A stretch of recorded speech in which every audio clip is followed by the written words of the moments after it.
Hey everybody, welcome to another episode of Coffee with Chris.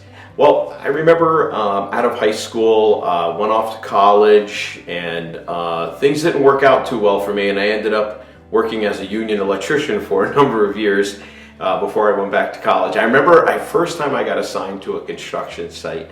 I went to this big office building in northern New Jersey, and there was this huge crater in the ground, and there was just debris and building materials everywhere. It was an absolute mess. And I can remember walking around in mud, wearing these big yellow boots so I didn't get my feet all wet and things like that. And I remember for weeks just walking around going, what an absolute mess this is.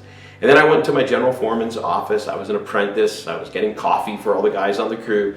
And I remember seeing a copy of the blueprints. The cover page of the blueprints had a picture of what the completed project's going to look like. And I was like, oh, that's what it's going to look like. But right now, it looks like a mess. And very often in our lives, in order for God to do what he's going to do, in order for God to do the masterpiece he wants to do, sometimes it includes making a mess in our lives.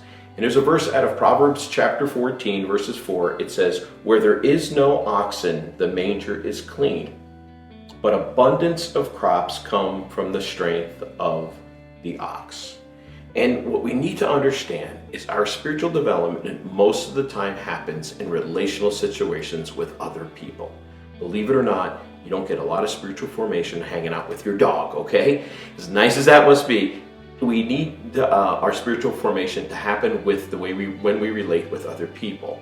And when we relate with other people, it's just messy. People are messy. That's the way we are. Relationships are messy. And if you're stuck at home right now with your family, I'm sure there's a lot of messes, not just around the house, but emotional and spiritual with the people you're dealing with. And that's, believe it or not, it's not fun, but it's necessary, because it's in those messes that we realize that we're broken. We realize that truth needs to come out. Sometimes things can only be said and they cause messes. But what we need to understand that God says, hey, where there's no ox, there's no mess. But where there is no ox, there's no production. So if you want to produce, if you want to grow spiritually, we need to be involved with relationships, and we need to be involved in some messes. The old saying is, if you want an omelet, you got to break a few eggs.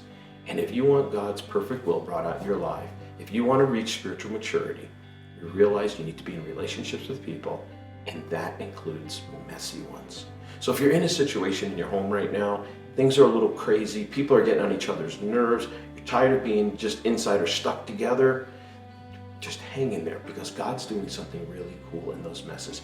Let God's grace, let God's forgiveness, let God's love flow in those relationships, and God will do something miraculous in your spiritual maturity. So be encouraged today. Don't be afraid of the messes. God's still at work. God bless you.